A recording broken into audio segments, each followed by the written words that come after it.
Welcome back to the Carp Chronicles podcast. This is episode number 34, and today we have none other than Bill Cottam joining us, which is a bit of a shock for me to say, to be honest with you, because when we started this podcast around about 18 months ago, I never dreamt that we would be getting guests on like Bill Cottam. We've got John Baker coming up. We've already had loads of wonderful guests. And yeah, it's a bit surreal to be interviewing these guys where for many, many years, I was reading what Bill had to write. I was following his bait advice very, very closely. And I mean, obviously he was heading up NutraBaits. He was the main man, the owner of NutraBaits, which was a company for me that I held in the highest regard. And I think they had the best quality stuff going. I think they had the best information out there. And yeah, now I get to sit down and interview Bill. It's just kind of surreal for me. Bill's very, very kindly said that he would jump on these podcasts and open up about, the past. We do touch on what happened with NutraBaits. And also, lots and lots of bait talk is going to come in this episode. So I really hope you all enjoy it as much as I enjoyed recording it. I know there's been huge demand for us to have Bill on, and yeah, we managed to get him, and we had a great chat. He's a super guy, really, really lovely bloke, down to earth, and we just basically have a raw chat, warts and all, and yeah, I think you're going to find it quite insightful. Before we jump into the episode, of course, this is brought to you by carphuntergiveaways.co.uk. Now, if anyone's interested in a set of shiny new Delkims, these new slender, sleek Delkims that are doing the rounds at the moment, these guys have pretty much always got a set up for grabs on their website. It's a recurring thing for them, I believe. So, if you're anything like me and you like a little bit of a flutter, go ahead, check them out, carphuntergiveaways.co.uk. Let's jump into this awesome episode with Bill Cottam.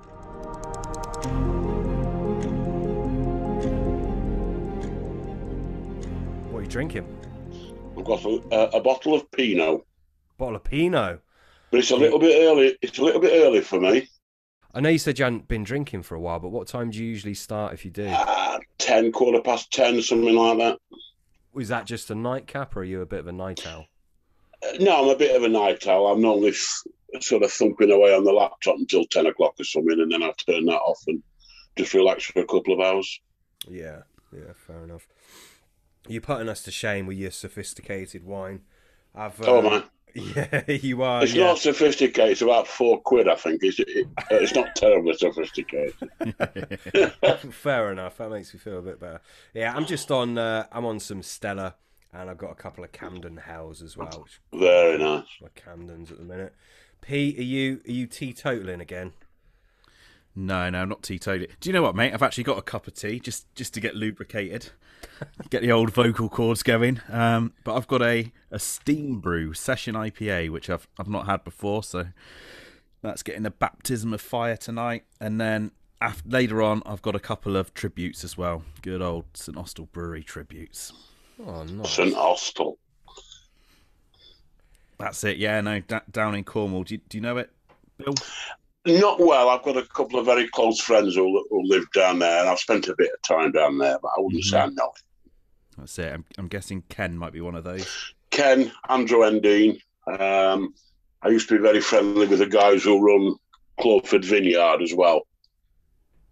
Okay. I don't know it. So yeah, I've been down there. We're actually threatening to come down, me and the wife, because with all this not really wanting to fly anywhere, we've suddenly thought, there's some beautiful places in the UK that we've not been to for a long, long time, and Cornwall's on our list, to be honest. Yeah, you can't go wrong. It's No. you get the right time of year. It's nice and quiet, and if you've got friends down here, you're sorted. Yeah, that's right. Absolutely. That's it. There's no big fish though, or not many anyway. No, I enjoy a break every year. There's nothing whatsoever to do with fishing. I'm sure the wife does as well. Yeah, she does.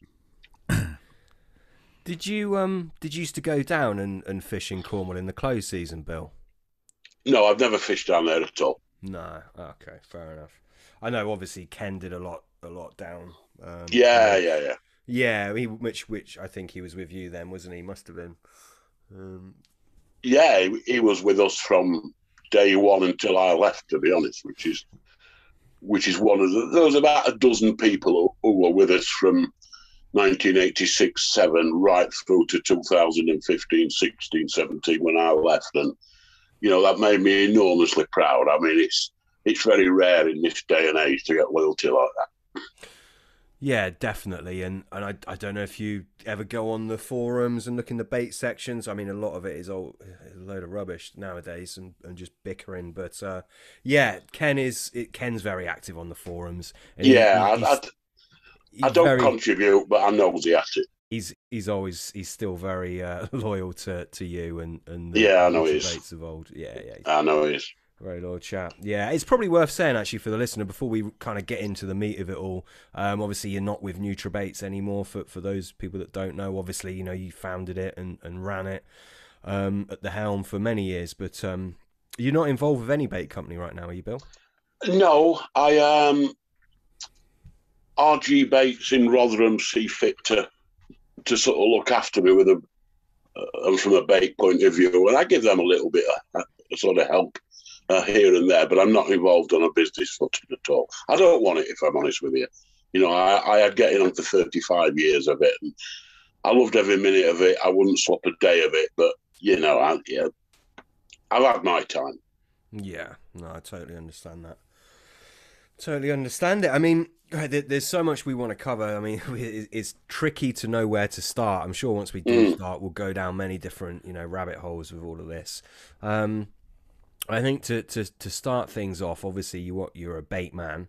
What are your thoughts on, when you come up with a new bait, and you've come up with many a fantastic bait, are you designing them for a specific type of angling or a specific water, or is it you get an exciting new product, it might be a different fish meal or animal, and you base it around that? How do you start to formulate a bait? It's certainly not for a specific water, because I've always believed that a carp is a carp is a carp. It varies a little bit. I mean, there's been times when I was running NutriBaits where we've thought we need to add a higher track bait to the range, or a winter bait to the range, or a year-round bait to the range. And there's been cases, which was certainly the case with Trigger, where we stumbled on a couple of products, a liquid and a powder, which later became Trigger powder and Trigger liquid, and we built the bait around that. So it all depends, really. I mean, the Trigger always sticks in my mind, because I had an animal feed supplier come to see me, and he says, we've done exhaustive tests on these, and these are the greatest fish attractor you'll ever come across. And you think, yeah, I've heard it all before. Everybody who wants to sell you something tells you that. But it turned out to be spot on. I've never, and don't think I ever will, come across anything that compares with the original Trigger powder. I mean, it's not available in the form that it used to be now. But it just blew me away. I mean, from the second we put it into a bait and started farming it out to a few of the field testers, the foam was just red hot. And I don't think individuals quite cotton on to what's happening. I remember having Ken Townley on. I mean, we just mentioned Ken. And he said, I've never used anything like this. But so many people reported the same experiences that you're onto something pretty special from day one, and then it's a case of building that bait around that product. And we did that by incorporating low temperature fish meals, krill meal, which was whispered about in those days. It's commonplace now. It wasn't then. And we just sort of messed around and played with this and played with that and built the mix around a product that, in truth, only went in at a few grams a kilo. But that one product was the start of that Trigger and Trigger Ice concept. Yeah, interesting. Are you able to divulge anything about what the Trigger powder was, the original Trigger powder? It's used in the pet food industry. I mean, it's not fair for me to go any further than that. Out of respect for NutriBaits, but it was involved in the pet food industry. And a pet food company had stumbled on it as a fish attractor and did a few trials on it. And it sat on a shelf in my office for about 18 months or 2 years, and I kept looking at it. Just the stink was horrific, with it in its neat form. I mean, it was quite pungent. I think it was 10 grams a kilo or something we used it at, and it was very pungent in a bait at that. But the neat product was just shocking. And we were just playing around one day and tried it, and away we went. So there's a lot of luck in these things. We just stumbled on that and had probably 10, 12, 15 fantastic years out of Trigger. Yeah. There was only us had access to that powder at that time. Yeah. But it was pure luck. I would never have found that product without and this sales guy walking in and saying, this is going to change your life. But it did. Yeah. It really did. Yeah, incredible. Do you think it was the amino acids or the organic acids in there or something else? What do you think was doing it? It was certainly packed with amino acids. I don't normally go in for that type of stuff or the theories too much. I just know that every time we threw it out, we had amazing results. I didn't care what did it. But something special happened when we added the powder and the liquid together. I mean, the liquid wasn't a liquid version of the powder, but it was along very, very similar lines. And it was undoubtedly the powder that was a really special product, but using it with the liquid just triggered something in it, if you'll excuse the pun, and made it so incredibly special.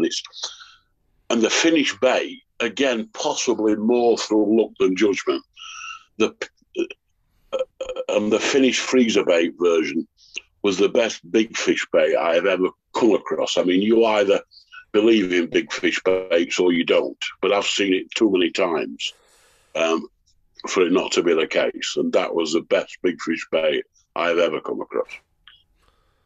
I'm glad you say that, actually, because I was going to touch on it at some point. Because I know you said it just a moment ago, a carp is a carp is a carp. And I guess what you mean is they've got the same receptors and blah, blah, blah, blah, blah. But obviously you've just kind of answered it anyway. But you clearly do believe that some fish have certain preferences for certain things, I'm guessing, yeah? I don't think it's so much that. I think if you believe in the principle of nutritional recognition that I undoubtedly do, then it stands to reason that the fish that get big are obviously genetically built in a way that they're going to get big. But they also seem to recognise the good foodstuffs. And the closer you can get to replicating their perfect dietary requirements, the closer I think you get to establishing a big fish bait. I mean, it's not just Trigger that's a big fish bait. There's some other companies' baits. I forget which bait it is, but I've got a couple of friends who are avid mainline users, and they're adamant that one of their baits is a big fish bait. I can't remember which one it is, if I'm honest with you. But I think the closer you can get to the perfect sort of nutritional profile, the more chance you've got of that bait being a big fish bait. Yeah, are you going into? I mean, I think what you mean is everything: the protein, the fats, minerals, vitamins, everything. Yeah. Everybody talks about protein all the time. Yeah, but fats, vitamins, minerals, are so important. In a way, protein is a bit overrated, I think. Everybody goes mad for protein. It's not the be all and end all. Vitamins and minerals play a huge part, as do fats at certain times of the year. I mean, I think any lake that sees anglers bait, right, even if it's devoid of natural food, which they've all got some natural food in, but any lake that sees anglers bait, there's protein in all boilies, isn't there? So they're not going to be lacking, and throughout that they're going to get all the aminos covered, aren't they, from different protein sources? So, yeah. Did you used to balance up? Are you a fan of balancing up aminos within one boilie? Not particularly. I work on what a bait does, and if a bait does it, if the bobbin keeps it in the butt, then that bait is correct. Yeah. And the confidence you get from a bait like that. When I went on the Graviers on Luke Moffitt's Lake, there was about 7 or 8 really, really big fish in there when I went on there. And I remember the first day we went on, Luke Moffitt said to me, he's a very close friend of mine now. He wasn't then. I didn't know him at all. And he says, this trigger then, do you think it'll catch the big one? I said, it'll catch them all. And it did. And that wasn't my angling ability. They just ate it. And they ate it and ate it and ate it. And it made it not easy, but it made it easier. There was no question about that. Yeah, definitely. You were gunning for a big linear for a while, weren't you? Did you have that? Yeah, I had a ball and trigger from there. I'd been fortunate enough to catch all the big ones, apart from the linear, which was one of the fish that doesn't get caught much on there. And that was the last one. And I was almost a bit sad when I caught it, because I thought, it's one of the best lakes I've ever fished and some of the best times I've ever had. But at the risk of sounding like one of these bounty hunters, which I'm not, when I caught that, I knew my time on there was done, Yeah. Because every time I hooked a big fish on there, or you'd get a take in the night and it'd feel like a bag of cement on the end or whatever, you'd think it might just be, And once you lose that, it's time to move on. Yeah, definitely. I understand where you're coming from with that one. Pete will want to chime in now, I'm sure, but do you think you can, obviously, you saying that you hit upon the trigger additive and it just so happened that was a big fish bait. Do you think you can try and design a bait to single out the bigger fish? I know Pete's trying to do this with a few big commons at the minute, or a big common, should I say? Yeah, as I said, it's I don't care what other people think. They might disagree with what I say, but as far as I'm concerned, the more balanced profile you've got, the more you fulfill the fish's nutritional requirements, the closer you get to a big fish bait. So the answer is to use a bait that suits their dietary requirements, which does vary a little bit from time of year to time of year. But certainly autumn, back end of the summer, that time, that's when the big fish baits really do come into their own. Why do you think that is, Bill? I think they're just eating more. They've got more requirement for food than what they have in May and in midsummer when it's scorching hot or whatever. Yeah, it makes perfect sense. You were talking, obviously, with triggers, you've got the liquid additive, you've got the powdered additive as well. And it's obviously the two of those working together. As I guess a lot of guys in the bait world would call that working in synergy. Do you sort of see ingredients sort of like complementing each other or working in synergy is a big thing when it comes to you sort of designing baits? Without a doubt. In some baits, there's certainly some ingredients that when you put them together, something special happens. It's not always powdered ingredients. A high quality pineapple flavour and N-butyric acid is another example. There is something very, very special about that flavour combination. Yeah. And I don't claim to be intelligent enough to know what that is, but it's undeniable. No, that's a classic, isn't it? Yeah. Me and Sam, we had a podcast recently with John Baker, and we were talking about Scopex flavours. Now, obviously, they're based on sort of N-butyric as well. And he was saying sort of how actually people adding N-butyric to Scopex, for example, was doing the flavour a disservice. But we didn't touch on the pineapple thing. But it's an absolute classic, isn't it? Yeah, you have to be very careful with butyric because it's very easy to overload. Some people will tell me it isn't. I believe it is, and I'm basing that on feedback from an awful lot of field testers over a lot of years. So you need to know if the flavour you're planning to use it with has got butyric in its makeup, because quite a lot of them have. Like you say, all Scopexes have, or the vast majority. But John will be right. He knows his stuff. You know what I mean? He's a time-served bait man. He knows his stuff. Yeah, absolutely. But when you talk to him, it really is, or listen to him rather, it really is just common sense stuff. There's no magic in any of this. You know, there's no magic additive that carp can't swim past. No. You know, it's all about creating the best food source that you can create, because if you've got a bait that is established as a food source, you know, it makes the job of catching carp so much easier, I can't tell you.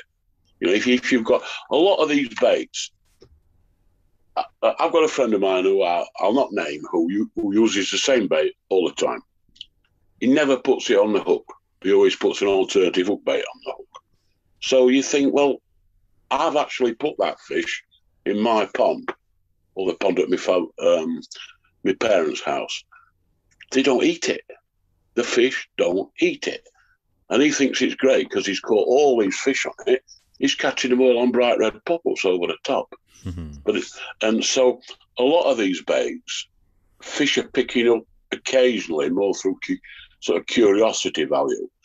But if you can get a food bait established that they accept as an everyday food source, the job of catching them is so much easier. Yeah. It's got to be. It's common sense, isn't it? Mm-hmm.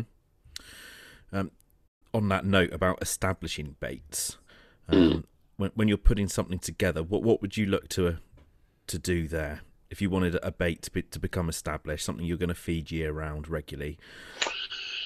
It's the balance. You need the balanced nutritional profile, as I've just said, and you need to be sensible with the attractors. I mean, a lot of these baits that's around these days, you can smell them from 3 swims away.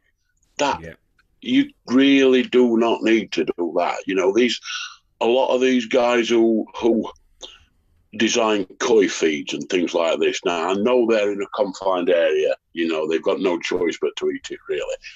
But make no bones about it, they know an awful lot more and have chucked an awful lot more money at it than any bait company has. And they don't put 10 mil of strawberry in it. No, they don't. No, they don't. I mean, I had a few meetings and we had a few trial products from a company who, a lot of years ago now, specialised in making feeds for London Zoo for the reef fish that they have in aquariums there. And I was fascinated by what they were doing, and likewise he was fascinated about what we were doing. And when he came to our place and looked at the rows of flavours, he was just in disbelief.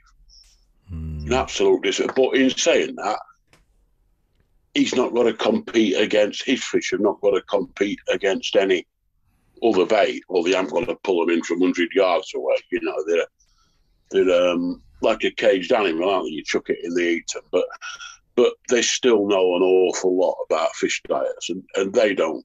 You know, you can smell the fish, you can smell the spirulina, products like that.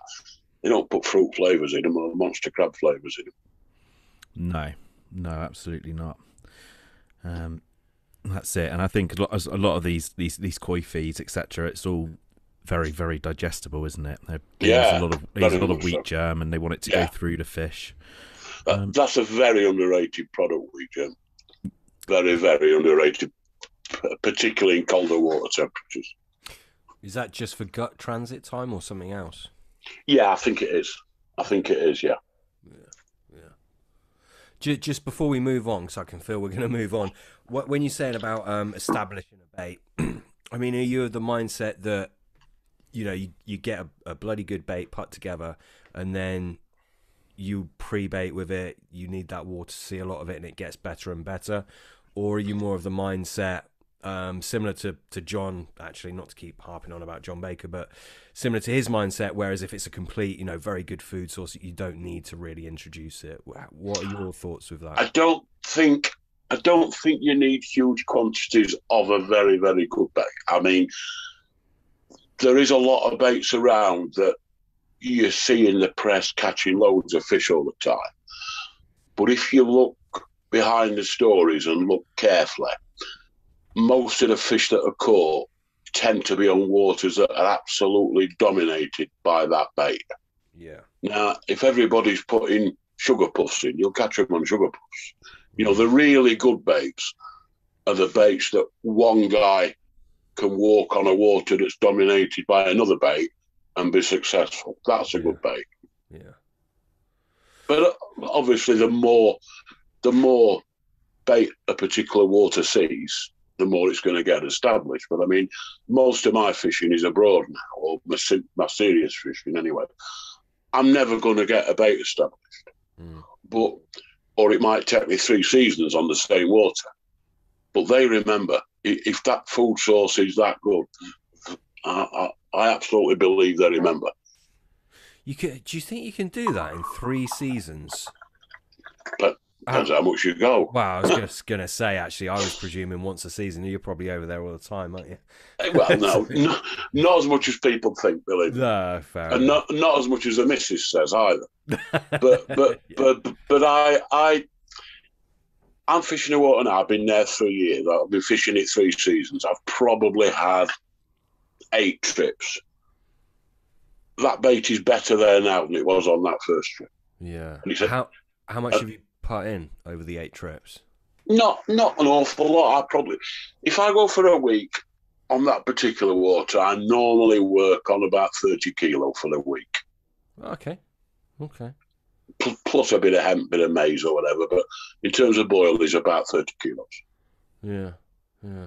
You see, when you're trying to be selective with the better fish, which is what I always aim to do, it's very difficult to say, but you don't particularly want to pull loads of fish into your swim. You want to fish where you think them big uns might be, and very, very often the big uns, particularly the ones that don't get caught a lot, tend to be loners. So you're not looking to pull a great herd of fish into your swim, a great shoal of fish into your swim. You want to just steadily pre-bait it in that area and hope that a big un or a couple of the big uns are picking away at it. And over the course of the week, I mean, when I go, as I said, trying to be selective with the better fish, I'm looking for a result in the week. I don't care if it's Friday morning. You know, and very often, you know, they talk about Big Fish Thursday. There's something in that because the confidence builds up. But I'm not looking to pull fish from all over. I'm looking to pinpoint where that big one might be. And the fish that I watched a lot of fish at the Graviers. It's an ideal lake for watching them. And there was 3 fish in there, the linear being one of them, that got caught very, very rarely. There was a fish called the linear, a fish called the inflatable, which hardly ever got caught when I was fishing it. And I saw them fish in the water quite regularly. And every time I saw them, they were on their own and as far away from the vast majority of fish as you can ever imagine. And them, to me, are the fish that don't get caught. Not because they're cleverer, not because they know what colour your lead is, but because they're loners, they never get in that competitive feeding situation.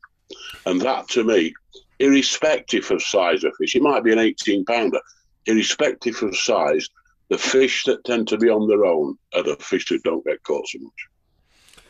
Yeah, so what is that? It makes sense, and I actually agree with you. I've never fished abroad, and I've never caught fish as big as you.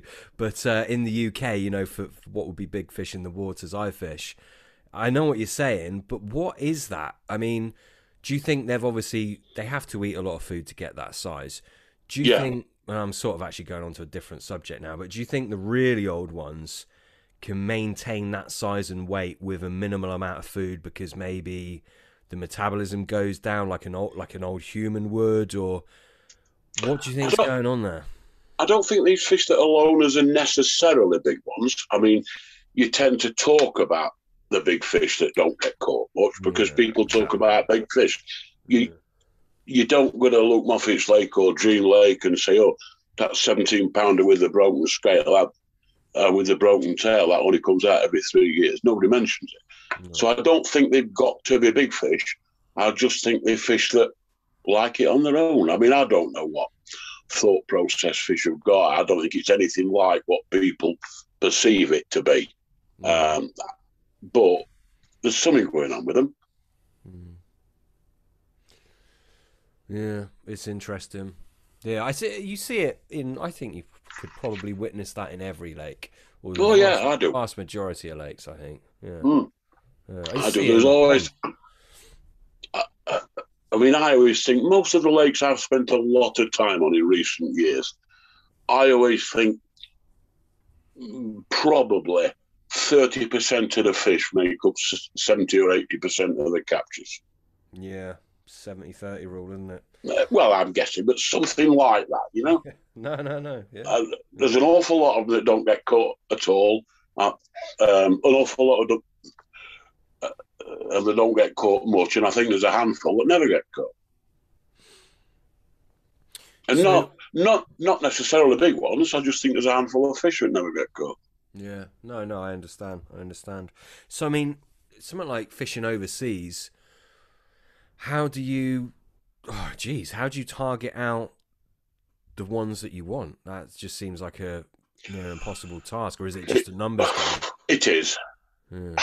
Depends on the water. I mean, I think there's things you can do, both baiting wise, presentation wise, tactic wise, that increase your chances. I mean, I think longer hook lengths massively increase my chances of the better fish. Now, I've had this conversation with a few of the Corder boys who have forgotten more about rigs than I will ever know.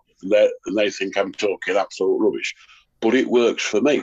Now, I'm sure using longer hook lengths cost me a few smaller fish over the course of the season, but I don't care about that. You know, I think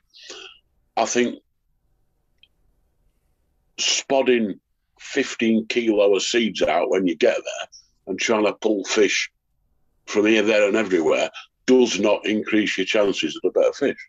I don't. You know, I'm not putting it down to skill. I'm not blowing my own trumpet, but I have an uncanny knack of not catching many, but catching the big ones. Or I have had. I mean, you go through spells when it don't happen, but it happens too much to be coincidence. I think you build up sort of confidence in a tactic. I mean, I'm hopefully going back to this lake in May. There's one big fish in there that not been out for about 2.5 years, and I think I've got a hell of a chance of catching it. I mean, I haven't. If you look at the odds, I most certainly haven't. But I believe I'll catch it, and I think that's a lot of it. Yeah, interesting. Do you think there's anything you can do with bait to try and favour the bigger? I know I don't want to go over old ground. I know you've said about nutritionally complete, etc., and that's obviously really valid. Obviously, some people think certain additives. Some people would say like different squid derivatives, etc., would hold preference with the bigger fish. Do you see anything like that happening from your fishing for big fish, or not so much?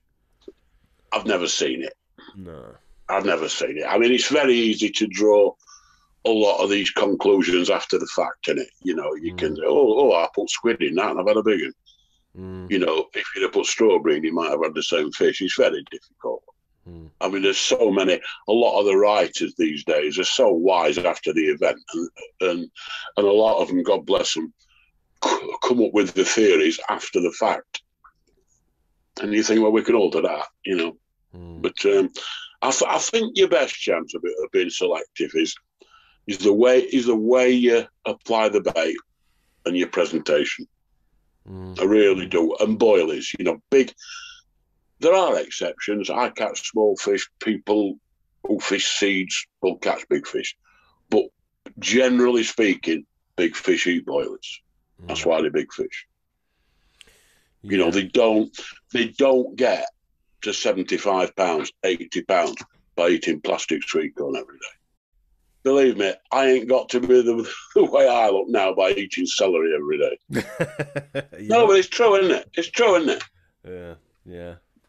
No, yeah, no, it is a valid point, and I suppose it's just, I mean, I've never thought about this because fishing abroad has never really done it for me. It's starting to interest me more the older I get, actually, but it must be a lot harder targeting the bigger fish because in the lakes that you can visit a lot, you can watch the water, you can see where the big fish, your target fish, where they go. It seems easier, and I suppose just fishing abroad is it is tough. It's tough because the sessions I've got booked in France this year have been booked 18 months. I can't book them according to the weather. Exactly. I can't book them when I know the particular fish I'm after ain't been out for 2 months. It might come out on the Friday as I arrive on the Saturday. So there's a lot of luck. But, you've got to believe. I mean, people laugh at me. I think self-belief is absolutely huge. I do. Yeah, you've got to be confident, have you? Absolutely. But, I talk to people on the bank. They don't talk like they believe they're going to catch the fish they want. I don't have a doubt in my mind that I'll catch it. I don't know how long it'll take me, but I'll catch it.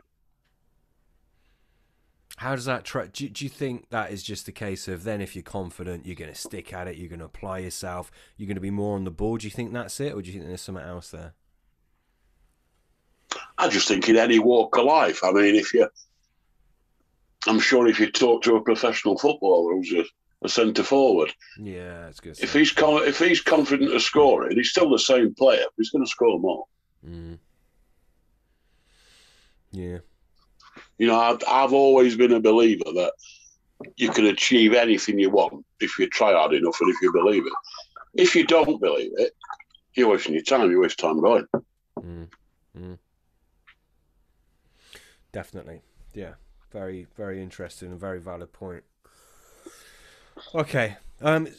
Switching back onto bait, obviously that's what the most of our listeners kind of tune in for, our in-depth bait talk. We've got to talk about Enovite, which, when that came on the scene, obviously it was lighting everything up, wasn't it?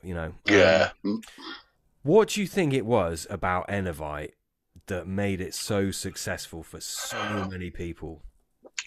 I think, as with a lot of these things, I think it was right place, right time. I think it was what the market was crying out for.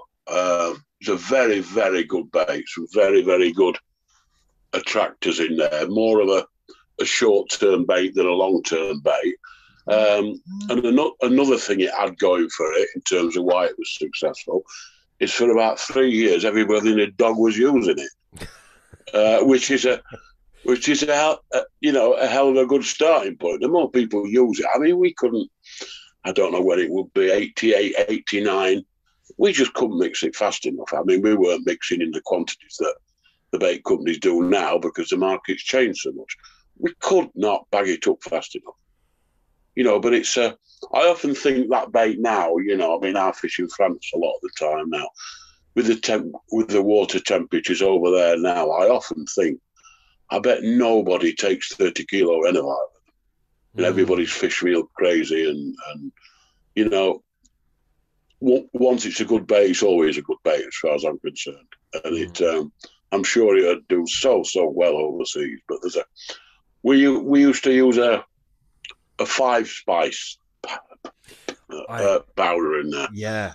Just a fabulous smell, and it's one of them baits that every time I saw it was me who used to mix it in 88, 89, but later on in the company's life, I'd sort of arrive at work at 9 o'clock and you could smell whatever was I'm going on that particular morning. And every time the guys were mixing Enovite, you just think, it's just right, just smells so right. There was a very good yeast that we used to use in there. I mean, I like yeast.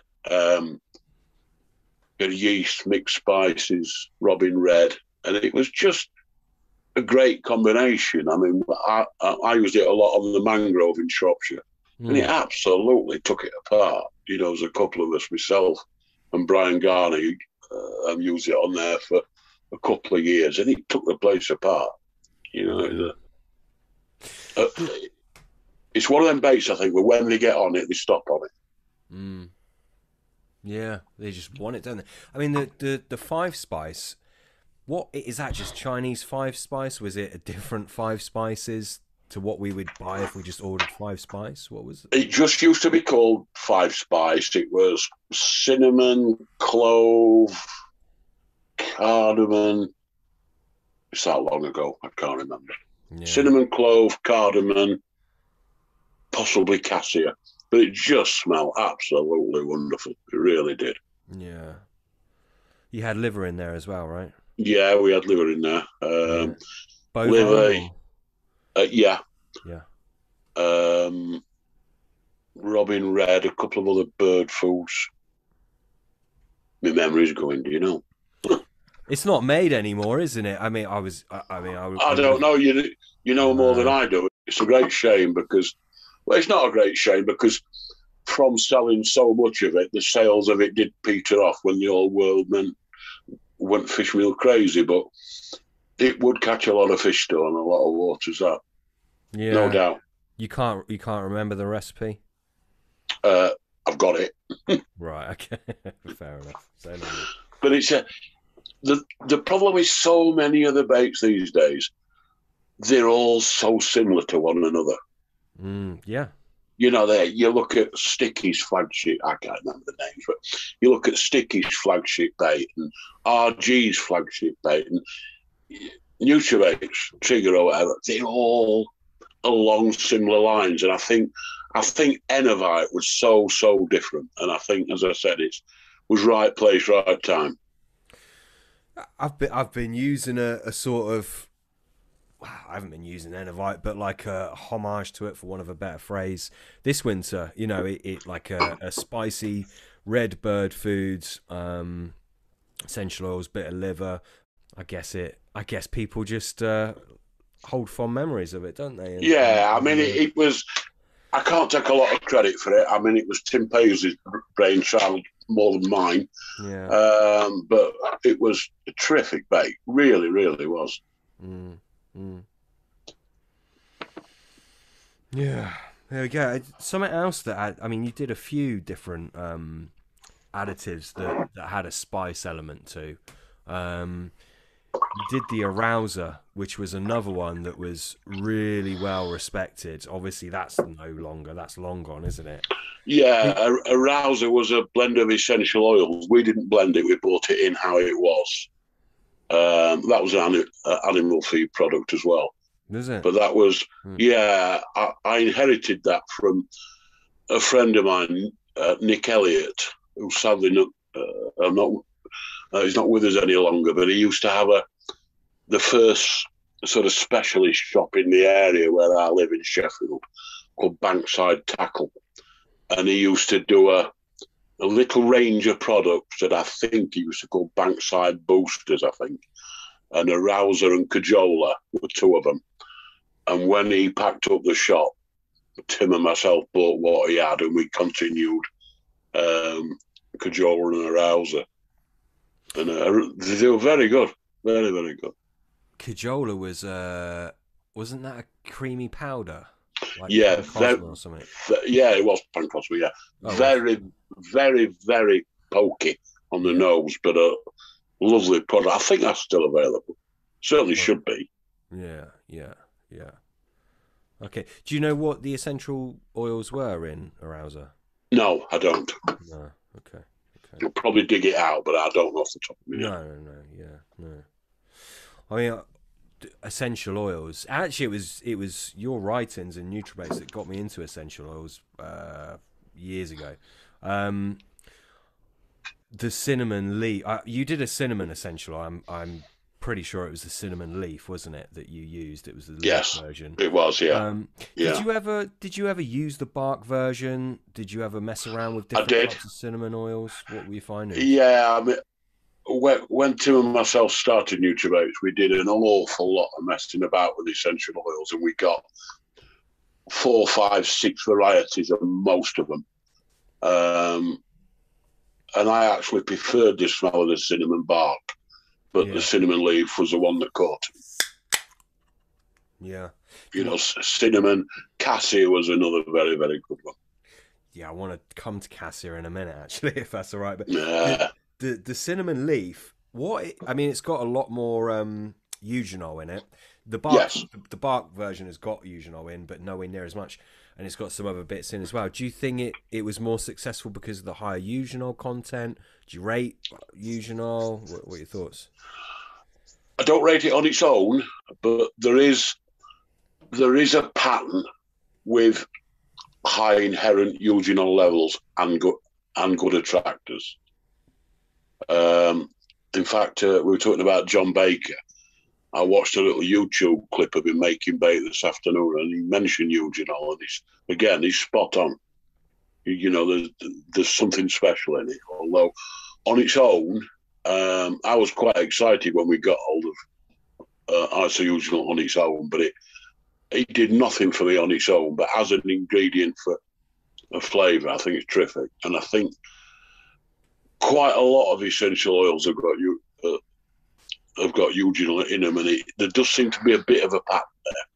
Yeah, you get clove has obviously got quite a bit of eugenol in. Yeah. I mean, clove was, I think, just about my favourite essential oil. Clove and cinnamon. Yeah. Clove in cold weather is just terrific.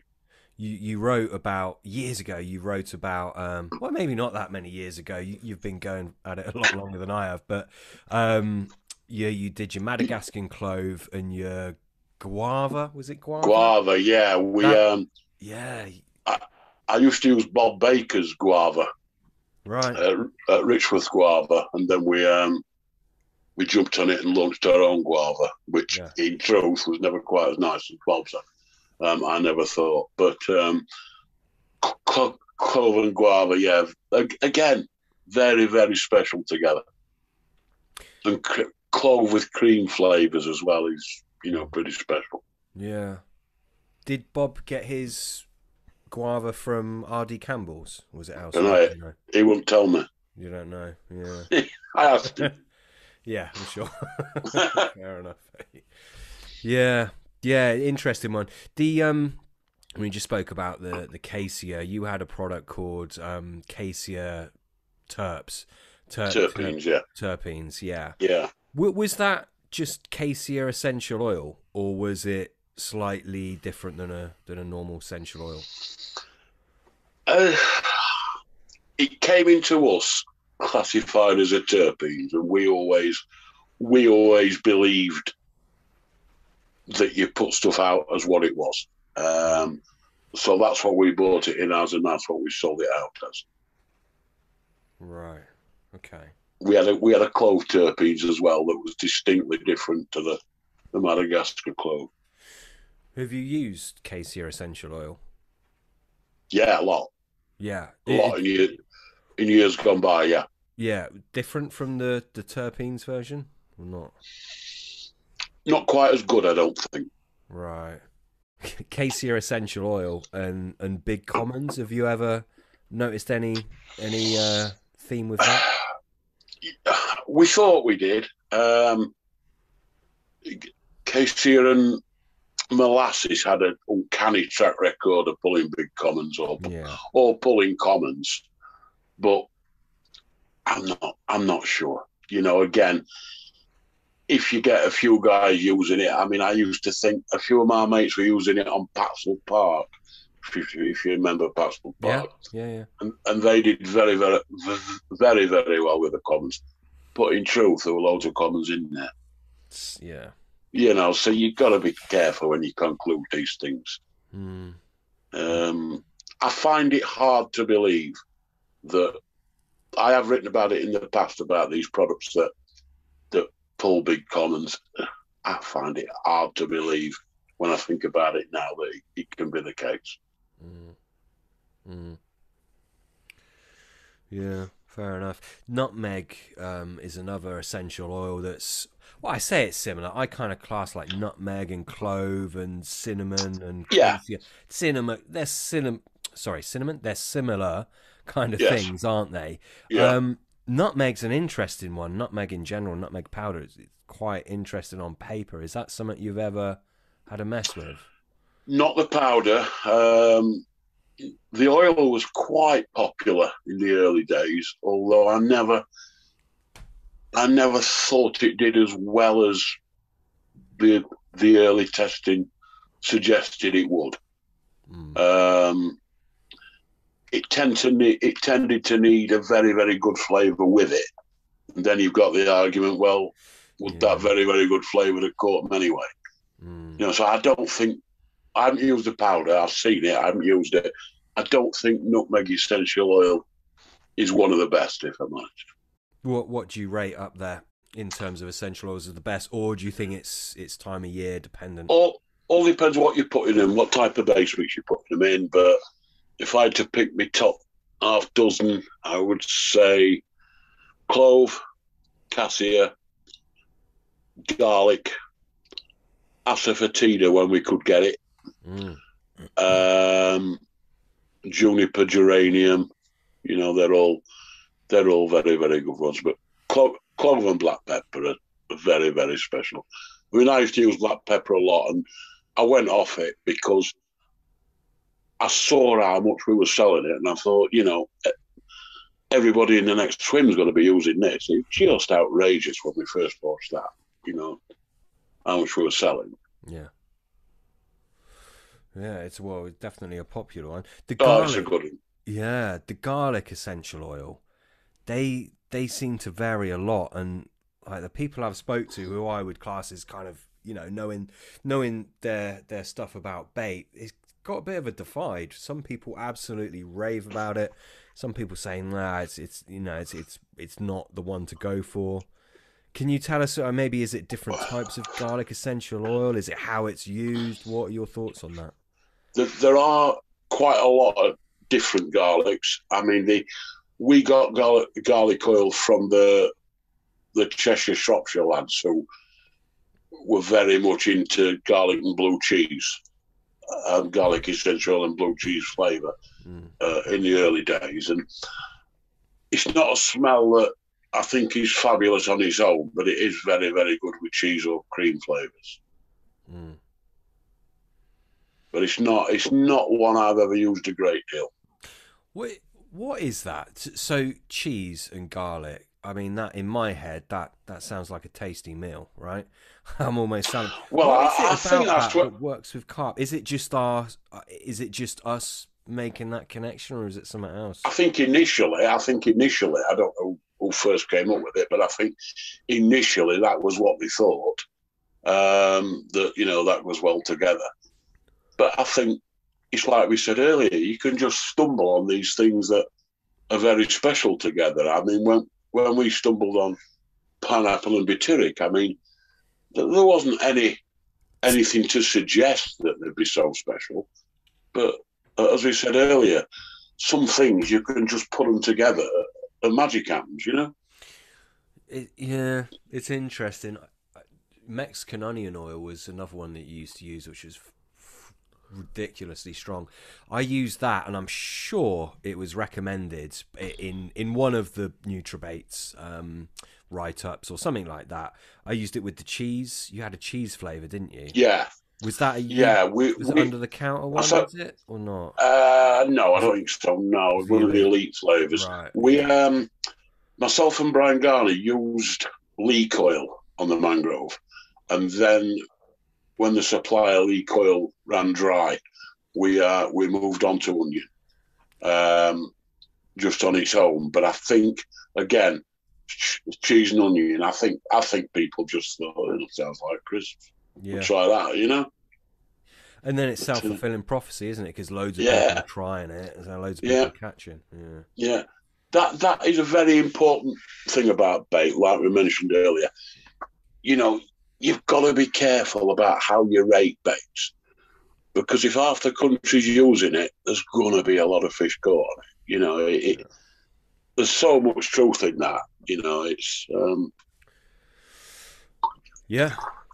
it's a lot of people. That's their argument about the mainline cell.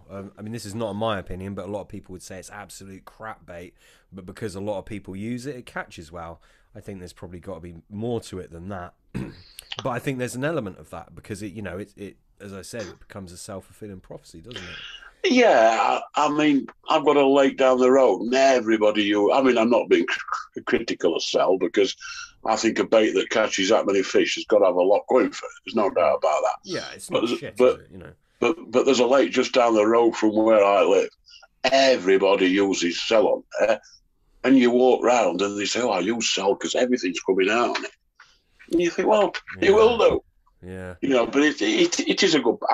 I think mainline get the attraction spot on. You know, and there's something going on in there. The thing is, it might not be the most balanced nutritionally, or maybe it is. Who we don't know, do we? No, we don't know. It's definitely something that the fish want to eat. You know, that we do know. Otherwise, they wouldn't keep eating it, and the same fish wouldn't keep getting it caught. No, I mean, on top of that, there's an awful lot of anglers whose opinion I respect. They'll tell you that it's the best bait they've ever used. Mm. Now, you know, you've got to be aware of that and think, yeah, you know, they're not all full of crap. Yeah. So if you were to fish that water, would you do what definitely me and Peter do? I think most people we know would do. We would use like a, you know, real high fish meal content boilie. Is that the way you'd go? I'd just take the bait I use. Or would you just wouldn't even? I'd take RG Bait's formula with Arctic crab, which is what I've used everywhere I've gone for the last 2.5 years. I don't care what anybody else is doing. Just don't care. Yeah. You know, a good bait will stand up against anything. Yeah.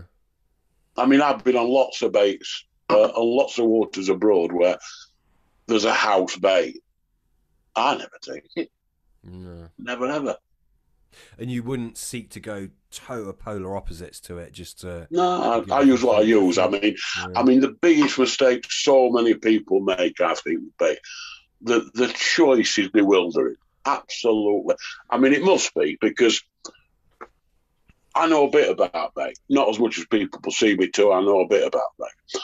When I left NutriBaits, and the way I left really meant that I wasn't going to use NutriBaits products anymore, I honestly didn't know where to start. You know, I was very, very lucky to get some very, very nice offers from bait companies. But I sat down with the missus and I said, look, I know we've been left in a financial position that we didn't know about, but I'm selecting the bait that gives me the best chance of being successful as a carp angler. You know, I'm not in this for a few quid. You know, my fishing is more important than that. But when I started looking, my God, you know, I didn't know where to start, and that's from somebody who's been in the bait industry for 35 years. You know, I knew bait companies who I trusted. I knew bait companies who I didn't particularly trust. But I honestly did not know where to start them. But, you know, I thought I found a bait here that suits me. And that's the important thing. You know, the bait that suits Terry Earton might not be the bait that suits you if you fish one Friday evening twice a month. You know, you've got to pick the bait and apply it in a way that suits you. And so many people don't do that. You know, Darryl Peck uses this bait, so it's got to be the bait for me. It might not be. You know, and these people have got to be, the bait companies are, or at least should be, there to help you. You should be to pick the phone up or talk on social media, whatever they do these days, and say, right, I fish 2 Thursdays a month. I never fish the same lake twice. I don't fish in winter. What's your recommendation? And if the bait company's got anything about them at all, that should be part of the service they provide. Yeah, definitely, it should be. They don't all. No, I can't. Maybe I'm being too negative here. I can't see it happening. I mean, I might be wrong. I obviously you won't remember, but I phoned NutriBaits probably getting on for 15 years ago now. Maybe not quite that, but yeah. And you answered the phone and you helped me out with a few. I think it was at the time I was in a quandary about GLM and there was a different thing about essential oils. You know, and you were very helpful and you spent the time with me. I can't see that happening with a lot of companies these days, unfortunately. The world's changed, though, hasn't it? I mean, I had occasion to speak to I'm doing a series of reviews on some products for Carpology at the minute, and I had occasion to speak to a tackle company, which I won't name, yesterday. It took me 40 minutes to find the phone number. Yeah, that's ridiculous. Because they don't want you ringing them. They want you to just, follow them on YouTube, follow them. And there's nothing like, I don't care who you are, there's nothing like picking the phone up and talking to, I used to, there was good in it and bad in it, but I used to employ reasonably experienced or very experienced carp anglers. Now, the bad side of that was that none of them wanted to work in summer. The good part of that, the good part of it is that, they could all offer advice.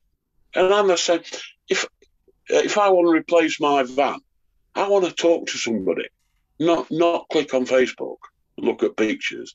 I want to talk to somebody who knows what they're talking about, because I don't.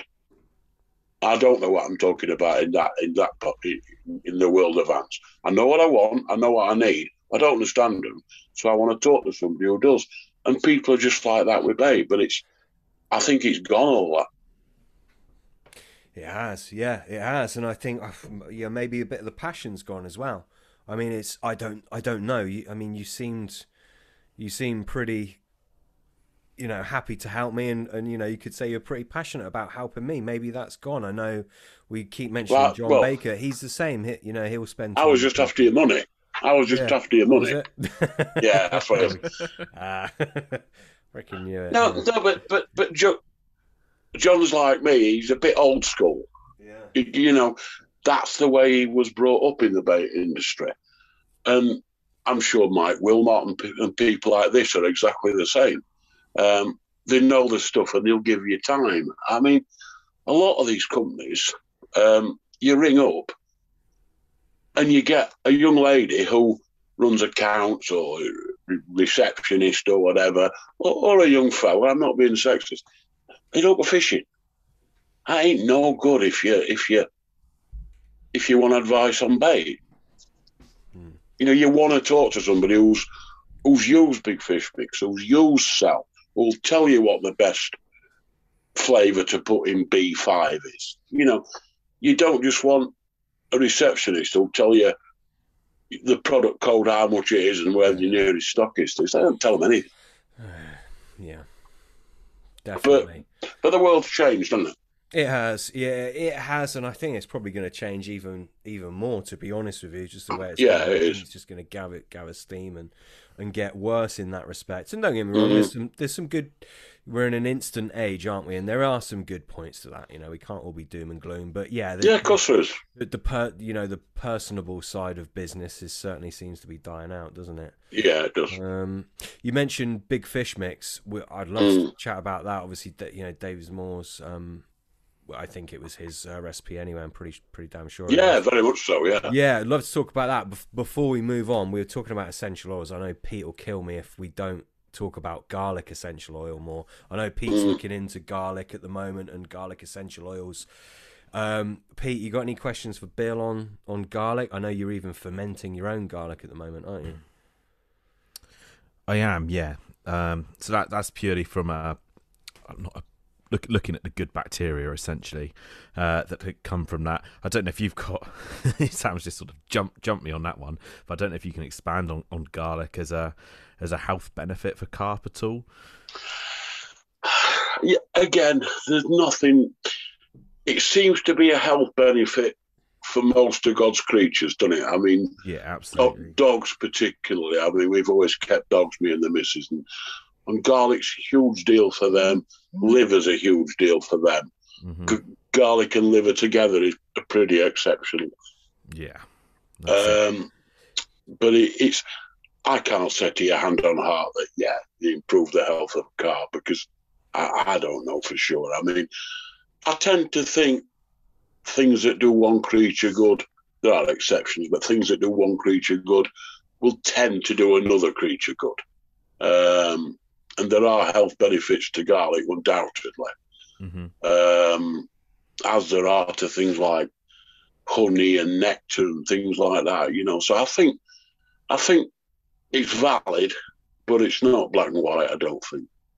No. And did you use any sort of like powdered form of garlic, or was it purely Yeah, I used essential garlic oils? powder. Yeah, we messed about with garlic powder when we put the blue oyster bait together. We only included it in a couple of trials, and never pursued it. The problem with garlic powder, it tends to overpower everything.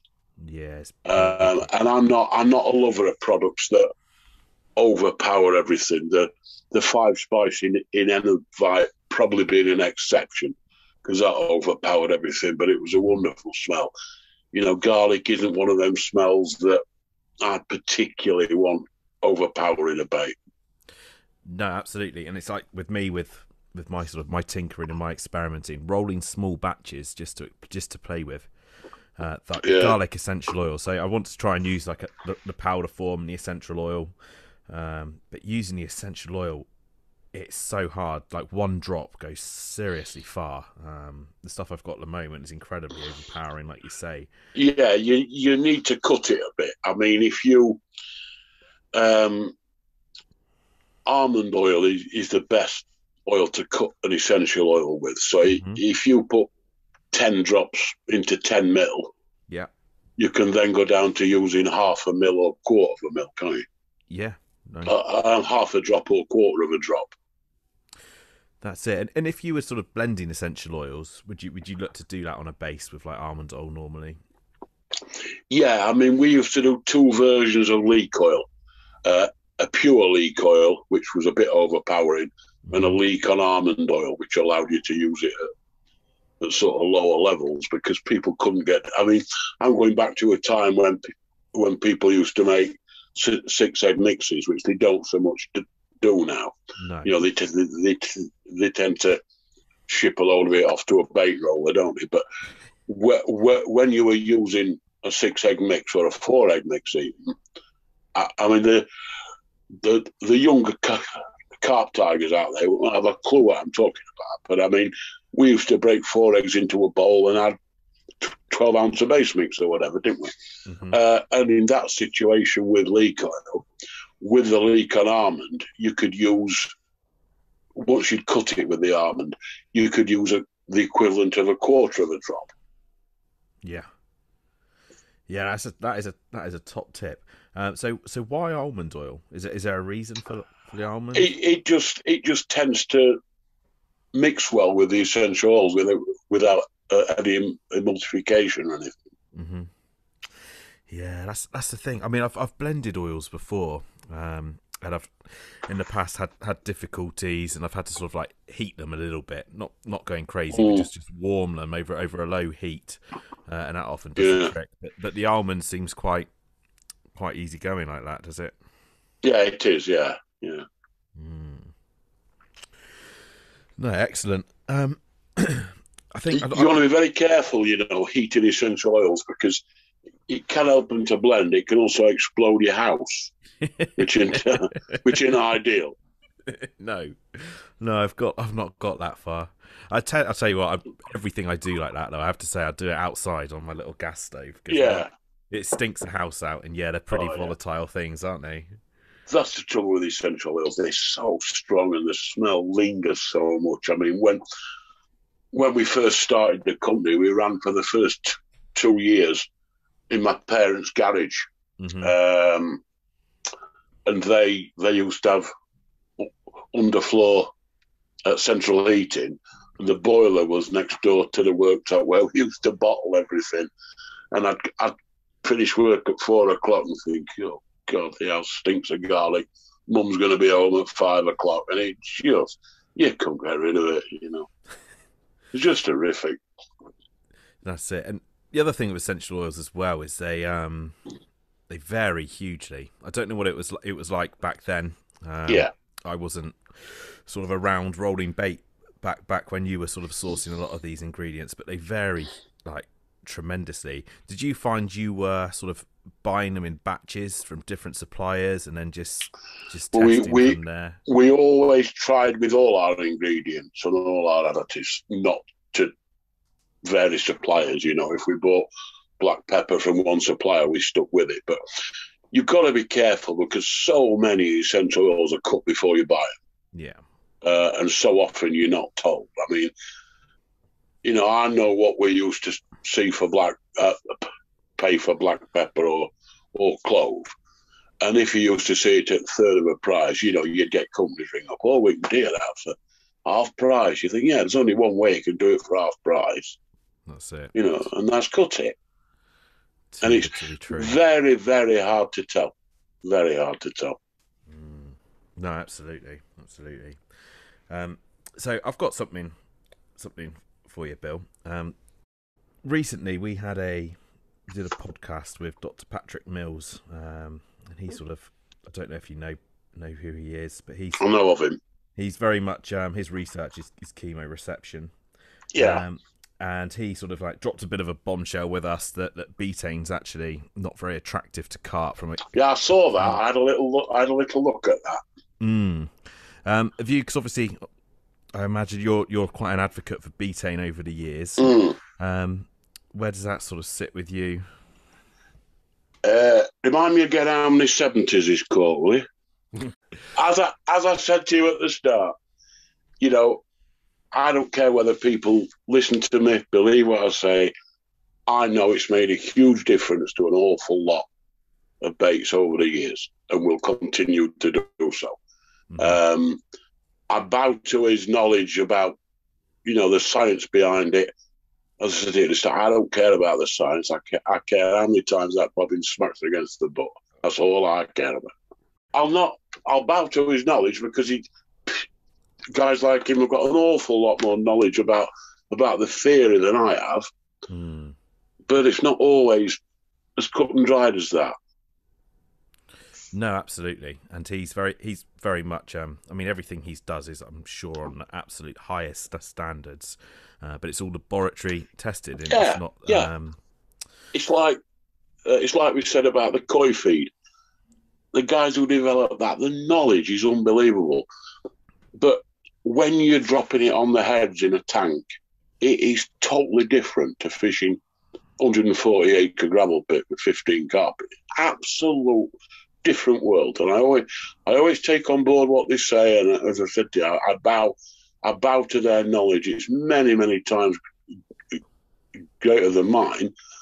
But they don't go fishing, or a lot of them. I don't know whether he does or not, but you know what I mean. It's a different world. Yeah, no, absolutely. Where do you see betaine in bait? What do you perceive its role to be? I think it's purely attraction, and I think, as with so many of these products, a lot of people fall into the trap of thinking, well, 2 grams is great, 6 grams has got to be better. And it's not like that, you know. Most of these concentrated products have got an optimum level. In fact, virtually all of them have got an optimum level. And it's not all about, you know, just piling it in and making a bait better. There are products that you can do that with. I think greenlit mussel, 2 grams is great. I think 10 grams is better.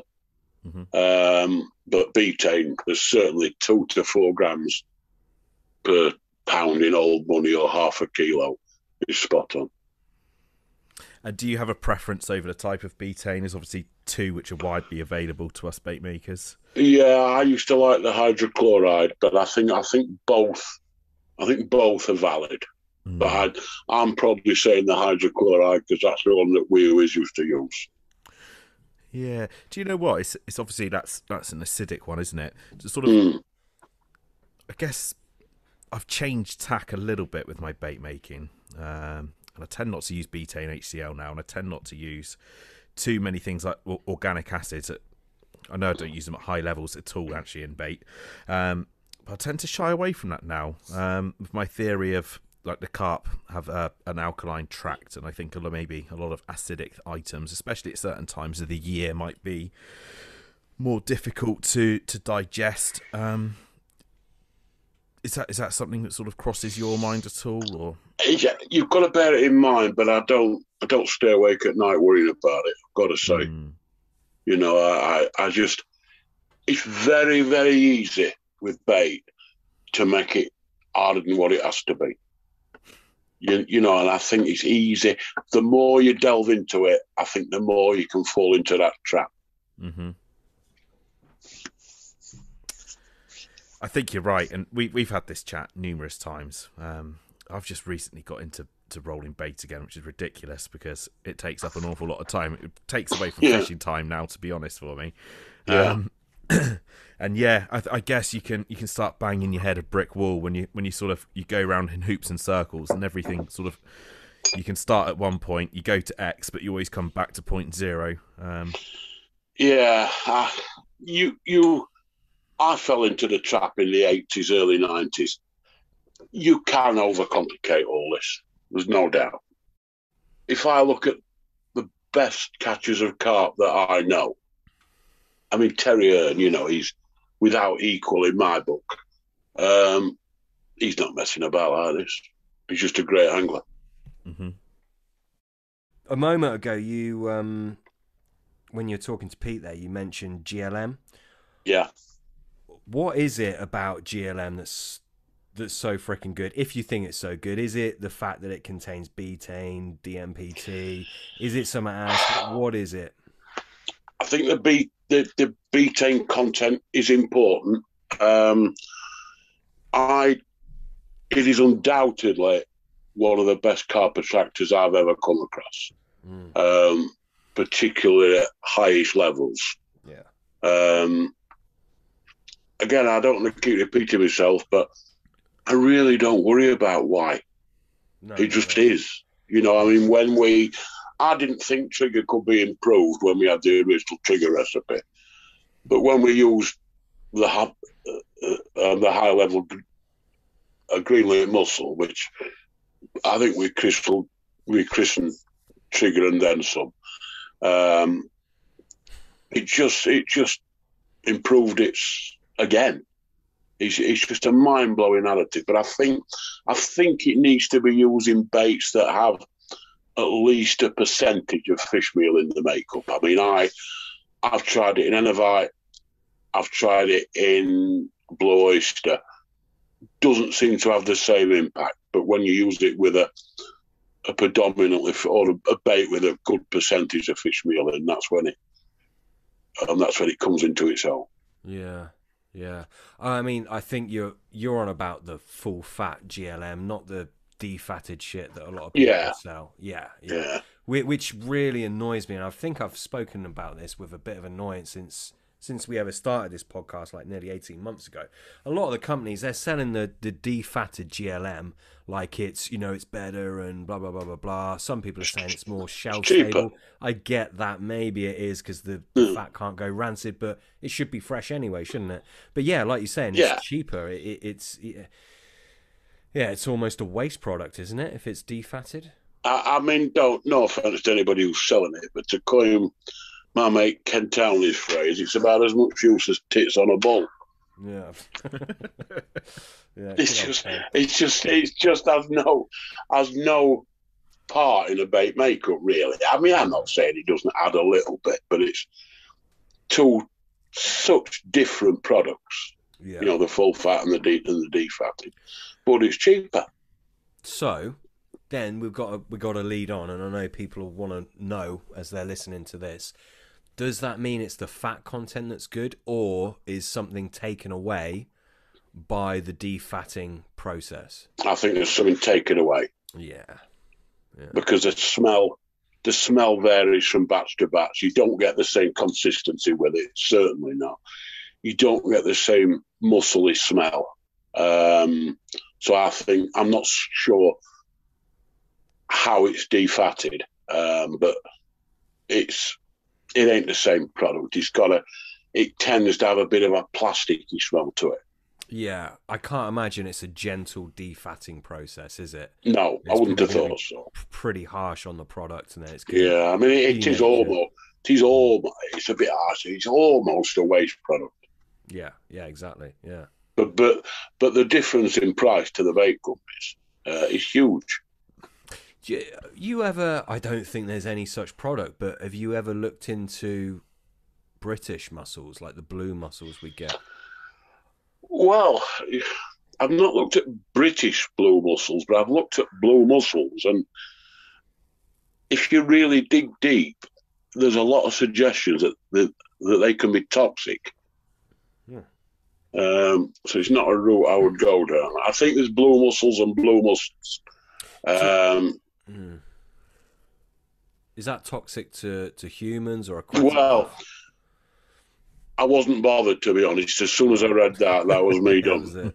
You know, as a bait company, you have got a hell of a responsibility. You know, a lot more responsibility than a lot of bait companies realise. You know, you are selling bait with the object being for tons of it to be chucked at fish. You know, you do have a responsibility, don't you? Yeah, definitely. 100%. I think so. I think people need to have a bit more responsibility than they probably think they do, because a lot of people don't think about it, and I get it. You buy a bait, you just chuck it in willy-nilly, but I don't think there's that much thought of what is actually in it and how it's going to affect the fish and how it's going to affect the lake. I think generally, I think in the UK, generally, the bait companies are quite conscientious, but when you go overseas, particularly to Eastern Europe and that, and they're selling boilies for €1.50 a kilo, you think, what is in that? You know, it scares me to death. And as a bait company, we used to have feed companies ring us and saying, I don't know if you're interested, but I've got summer product X. It's 3 months out of date, and you're only throwing it to fish. And I used to think, well, some people must be buying this or they won't be ringing round. Snapping it up, yeah. Yeah. And I get it, because a lot of the products are so expensive these days. I mean, the fish meals, for example, have gone up exponentially in the years since we started. I mean, for as long as I could remember, at one point, fish meals were 350 quid a ton. You know, they're probably 1,400 quid a ton now. Yeah. So I get it that some of these less conscientious bait companies, they get offered a ton out of date for 300 quid. I understand it. But, you know, it won't happen in the dog food industry. Yeah. It's not good, is it? And the thing is people. I think I said this earlier. Actually, I don't know how much passion there is in the bait world now. I'm sure there is with many companies, but I think there's maybe a few where it's just a little bit more about money than it is about passion for quality. Well, and there's the problem, isn't it? Because they're going to get these offers of cheaper ingredients, old stock, and they're going to snap it up, and I think it's a problem. The problem these days, I think, is when you look at what I hope people understood that we used to be, and the John Bakers and the Mike Wilmots and quite a few others, they had a passion for it and still have. They believe in it, they care. A lot of these bait companies now are owned by big international companies who, it's just business, you know, and that's probably why they're driving around in Bentleys and me and Mike Wilmot aren't. But, you know, I used to care so much. You know, I still do, but obviously it's not my industry now. But I used to care so much and take the responsibilities, you know, really on board. And I don't think that happens now. Not with everybody, with some people. It does, obviously. And I don't think the anglers care as much as they used to, you know. So many, particularly when they're going abroad, they just want as much as they can carry for 100 quid, don't they? It's funny though, isn't it? Because I mean, the people you mentioned, 3 people. Well, you mentioned 2 people there: John Baker, Mike Wilmot, and obviously yourself. Are the people really caring? But those are the people that stick out to you, who are the real, you know, not bait gurus. It's a ridiculous name, but you know, the people who would, you know, people like me and Pete, we would hang on to every word you guys said, you know. So it's just funny, isn't it, that the people that are really, really passionate about it, they just so happen to be the people that you really, really trust their word on. So, you know, the carp anglers and the time served in the industry. You know, Alan Parbury at Mistral is another one. You know, he's a time served carp angler. You know, I hear an awful lot about quite a bit of negative stuff. He knows his stuff, let me tell you. He really, really knows his stuff. Rod did, obviously.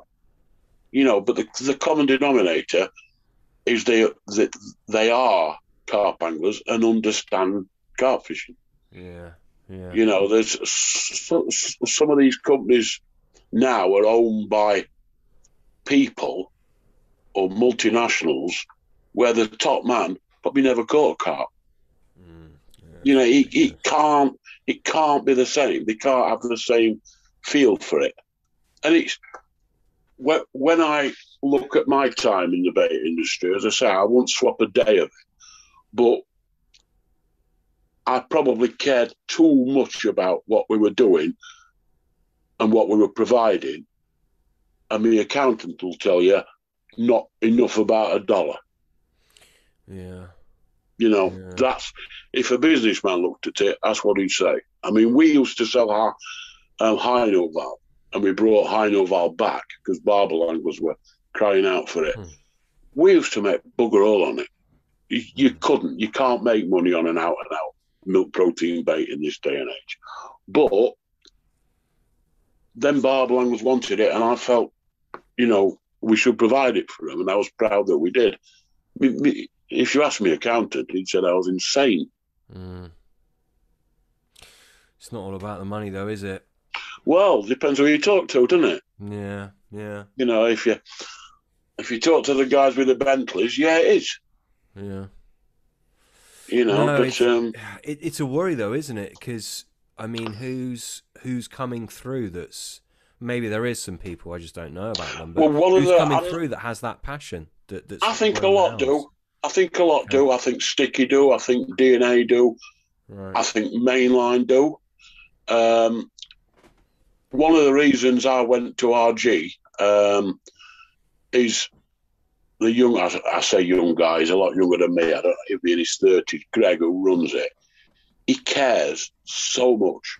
Right. And I can see, we're very different people, but I can see a lot of me in him. You know, he's building up a very good business, and he cares so much, you know, about his own fishing, about the fish, and by what he's selling. That people forget all this is food for fish, don't they? Yeah.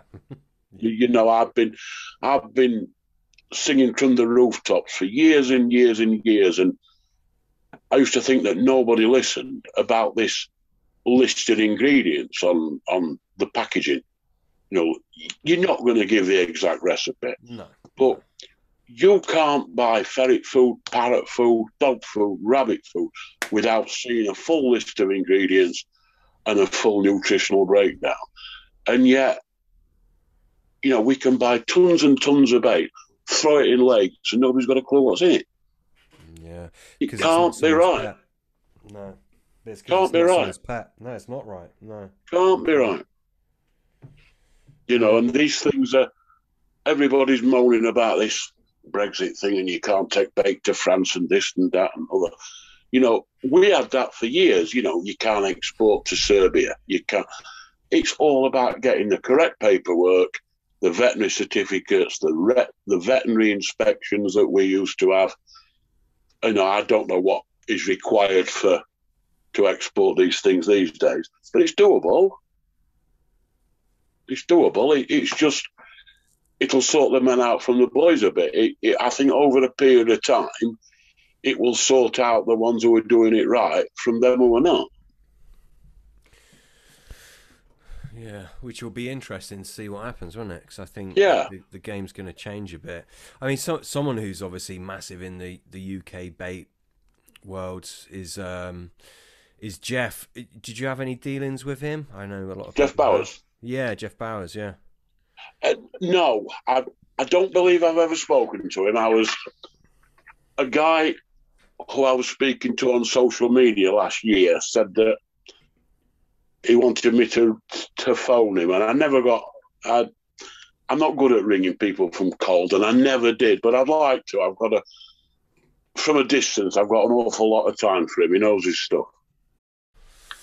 Sure. Just to swing back slightly, so I know we're all over the place here, but it's the way these podcasts go, because we go off on a tangent and then have to bring it back. So our listeners are used to it by now.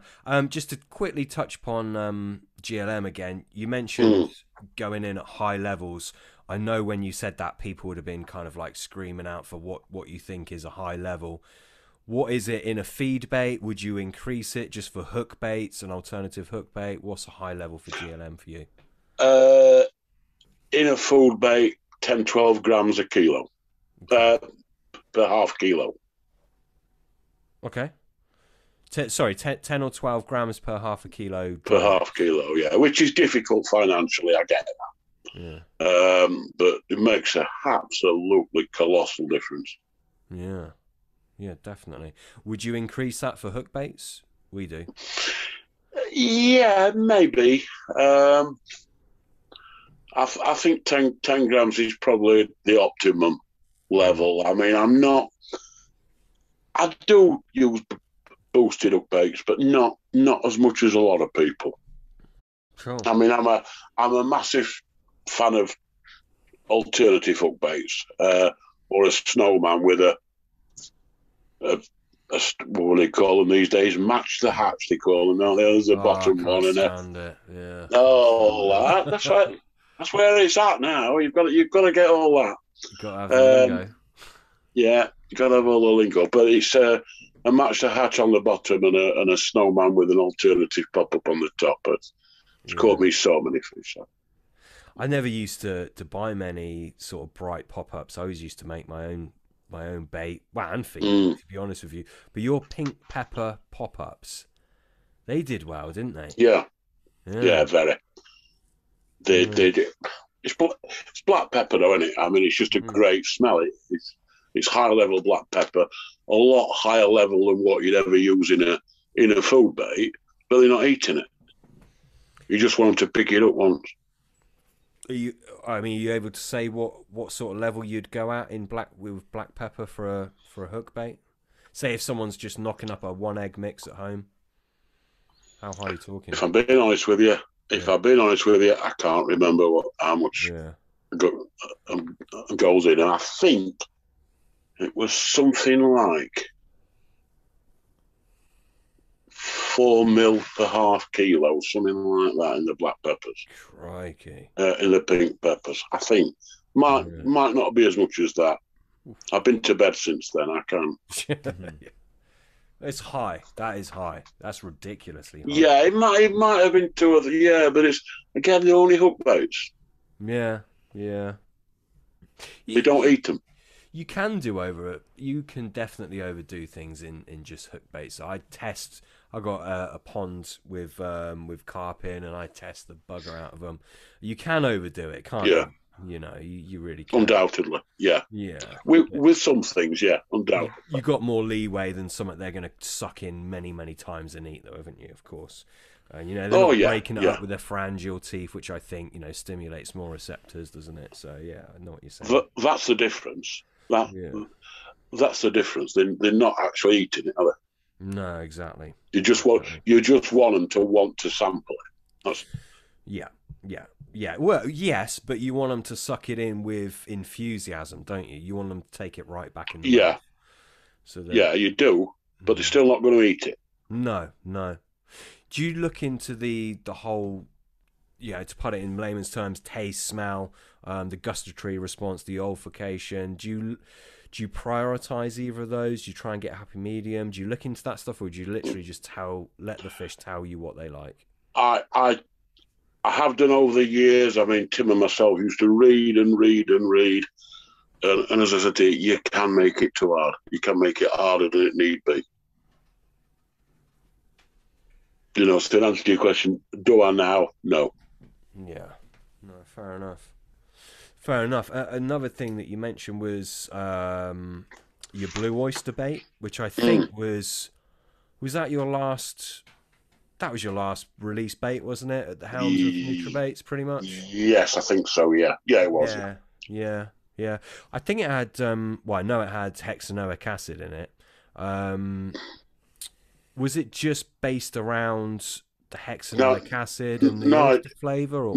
No, it didn't. It didn't? Caproic, no, didn't have caproic in it, no. I thought it had... No. Caproic and hexanoic are the same, I think. Yeah, the same product, yeah. No, it didn't, no. Ah, okay. Where have I got that from? You did something with it, didn't you? We did plum and caproic alternative hook baits that were like a purpley colour. I don't know those. Was it a flavour you did then? Did you do? We did plum and caproic as a flavour, yeah. Yeah, that's what I'm thinking of. That caproic came about because when Tim and myself started the company, I mean, butyric was obviously used by people in those days, but not widely.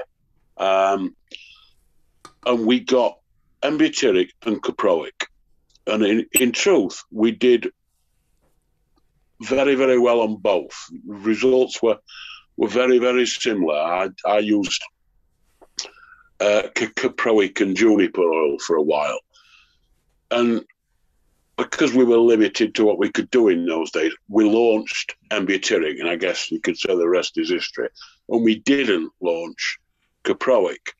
And I got a product list about, I don't know, 12 years ago from a chemical company, and I saw caproic on it.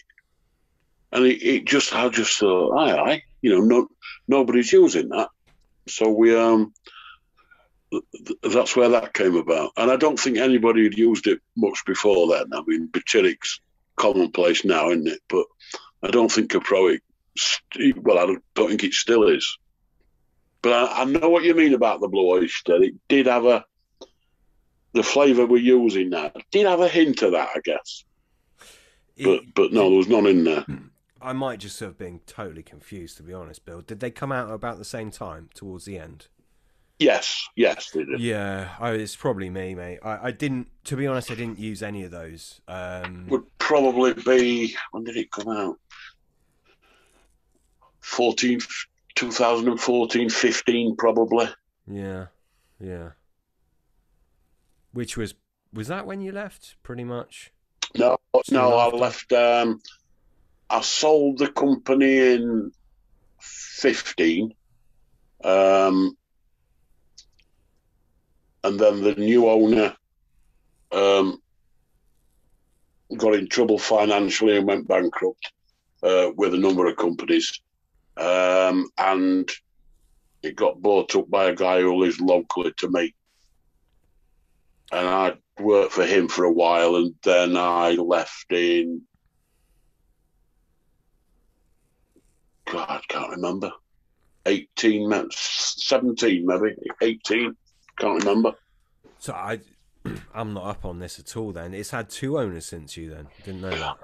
I sold the company, yeah, to the same guy who bought Christen and a couple of other companies.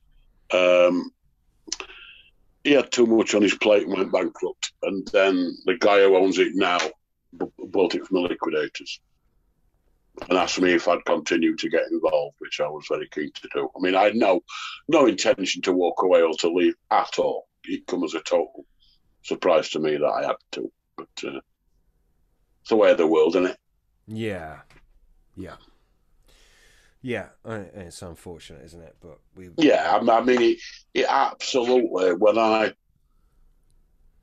walked away, it just broke my heart. I mean, I felt I'd let the missus down, and it had been our livelihood for 30 years. I've been married 30 years, and it was everything we had, really. I mean, family apart, nothing. There was nothing on this world I cared about more.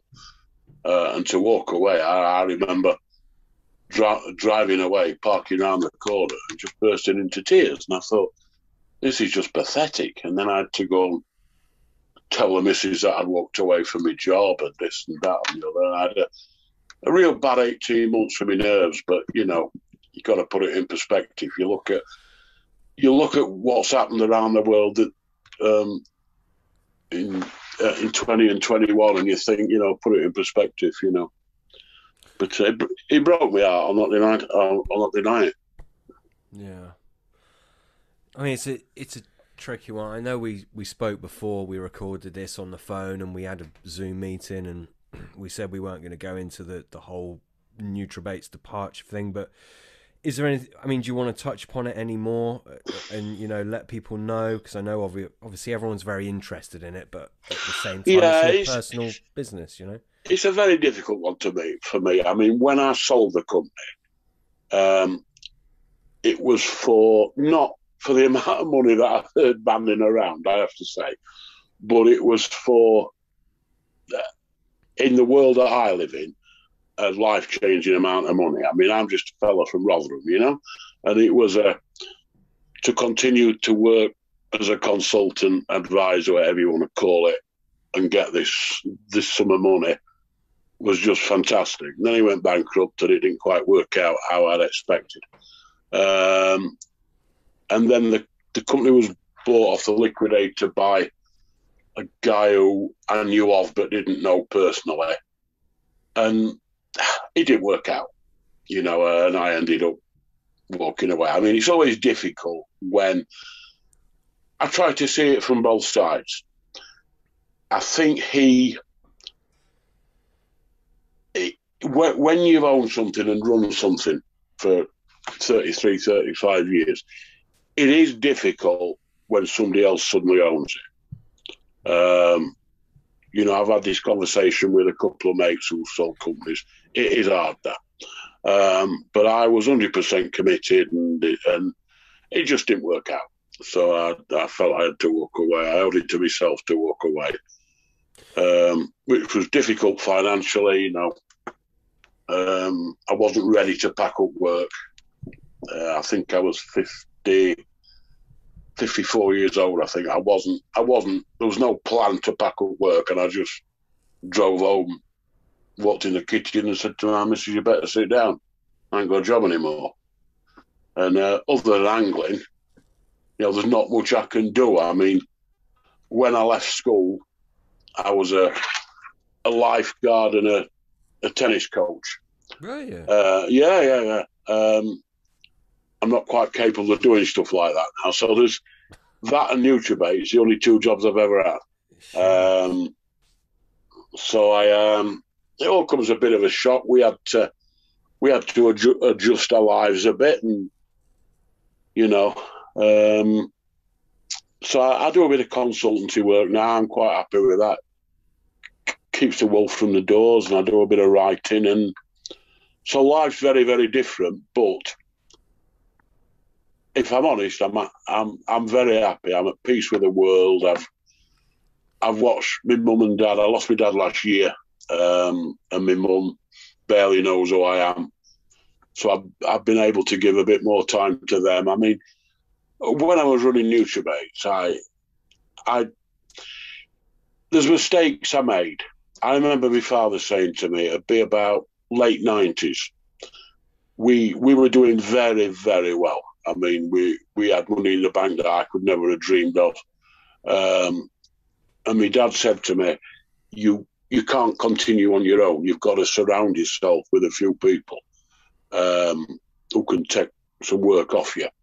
And I didn't. I just thought I could, the guys could look after the warehouse. I could run everything, do all the exhibitions, do all the advertising, I just couldn't do it all. But I thought I could. And that was I should have surrounded myself then with 2 or 3 really good people in the management side of the company, and I didn't, and I look at Danny Fairbrass, and I'm not suggesting for a second we could have been like Corder, but the way the guy started and has surrounded himself with fantastic people is just awe-inspiring. And I should have done that on a smaller scale, but I didn't. And then we had an offer to sell the company in, I think it was either 2000 or 2001, from a Dutch company. And it was just Toy Town money, absolutely ridiculous. And I cared that much. I never even considered it. I just loved what I was doing that much. And then one thing I never saw coming, I mean, I always thought we had products that were better than most. Well, as good as anybody's, better than the vast majority of stuff that was available. I knew, although I've never been bright, I knew I could write about the products and promote the products. I knew we had contacts in the print industry to produce catalogues and things like this. The one thing I never saw coming, and never saw it coming, was the emergence in the bait industry of people who had bottomless pits of money. I never envisaged the likes of Dynamite coming. And I do admire Dynamite in many, many ways. But I never envisaged the bait industry would be entered by people or companies who had that much money to chuck at it. And I was just a fella from Rotherham, who isn't moaning about his lot at all, but I couldn't compete with that. I just could not compete with. I mean, they just dominated the magazines for about 3 or 4 years by sponsoring everybody who'd ever caught a carp. And I couldn't compete with that. And Nutribaits, as a lot of bait companies did, took a bit of a kicking.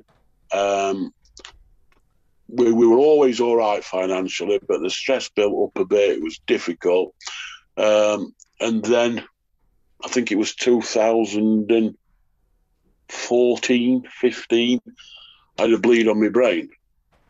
I was just sat in the pub one night having a glass of wine, and I felt a bit bizarre. And by the time I'd got home, it was just like, the only thing I can liken it to is somebody clubbing me around the head with a cricket bat. I just cannot imagine anything other than that. And I got rushed into the hospital, all the normal thing, bleed on my brain, going to need either an injection up through your groin or an operation in through your skull. Unbelievably, the bleed stopped by itself, which is a bit of a miracle, really. But I was 6 months off work and the company took a bit of a slide then because I hadn't surrounded myself with these good people. No offence to the lads who work for me, but they didn't run the management of the company. They looked after the warehouse, and a great job they did of it. But, I was a contact for all our export companies. We were exporting to over 50 countries. They didn't hear from me for 6 months. Nobody was answering emails for 6 months. And the company took a bit more of a slide. And when I come out of hospital, I decided I was going to sell the company. I was going to be no rush to sell it. But, the bleed on my brain, they said, was caused by stress. And I'd watched my mum and dad work till they were 75 and then not be bothered to do anything with what they already worked for. And I thought, I'm not doing that. I'm not doing it. I'm getting out. And took me about 2.5 years to sell the company. Eventually sold it and didn't get what was promised because the guy went bankrupt. So as I said, life is very, very different now. But, I used to, as I said, I wouldn't swap my time with Nutribaits for a minute, but I used to sit on the loo in the middle of the night thinking about black pepper oil.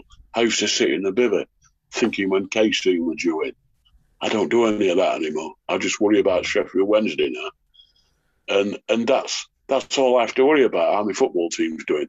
So life's very different for me and the wife, but I'm happy. I'm not getting any younger.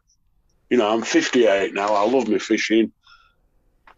I do my writing. I do a bit of consultancy. And life's good. But it was the year after I left was shocking. Just a dreadful year. And I owe an awful lot of people a massive debt of thanks because they stood by me, and they were so helpful because I'm one of them people I'm a bit insular. I don't discuss things with people. And there was about 6 people on the planet that I've told that I had a bleed on my brain. A couple of mates locally, Tim Paisley, a handful of others. And then we had an email one day from a our agent in Hungary saying how sad it was that I'd died. Oh, and I thought, I need to come clean here. Bloody hell. So yeah, so it was very, very difficult. But hold on a minute.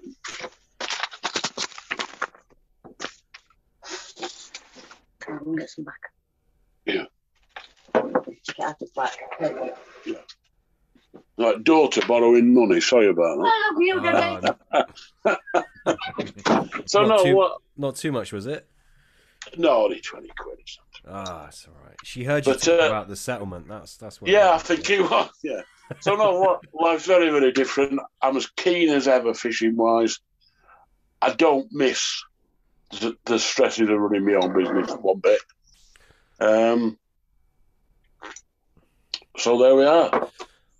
It sounds like you've earned it for sure, and obviously we can't imagine what it's like, but yeah, I understand letting go of your company which you built up for so many years. It's like seeing your ex-girlfriend in the pub with another fella, isn't it? But I suppose you had to see that every day because you're still working there, so I can only imagine. And then obviously in between, it sounds like just a horrendous time for you, but every time I went fishing, and whether times were good, whether times were not so good, every time I went fishing, I'd think about work for the first 2 days I was there. I'd have a great day and a half in the middle, and then on Thursday I'd be thinking about going back to work again. The phone had never stopped, and you think, I wouldn't swap it for the world, but I wish it was half what people thought. It's not sustainable, though, is it? No, not as you get a bit older. I used to probably do 20 shows a year in Europe, exhibitions. We weren't big enough to have other people set them up for us, so me and one of the other guys would go out. One of the guys who works at RG Base now, funnily enough, used to go out, set it up on the Friday, do the exhibition Saturday, Sunday, pack it up Sunday night, either bomb it home Monday or bomb it home Sunday night, and on Friday we'd be somewhere else doing it all again.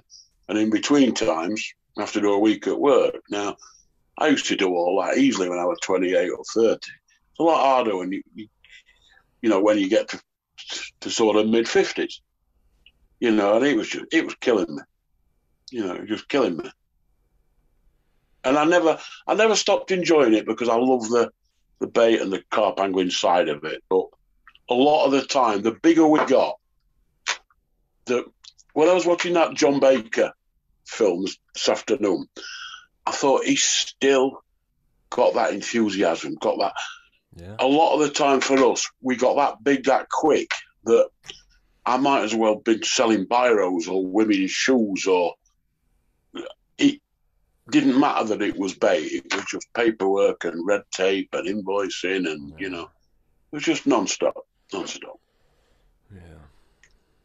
Oh, good, mate. Well, look, we appreciate you sharing that with us. I know it's probably still even though it's been a few years have passed, probably still a raw subject for you. So, we really appreciate you sharing it with us. Yeah, less so now. As I said, the 18 months afterwards, I had a couple of chats with people. I said, I'm going to walk away from this fishing game. I've just had enough. Can't trust anybody, all that.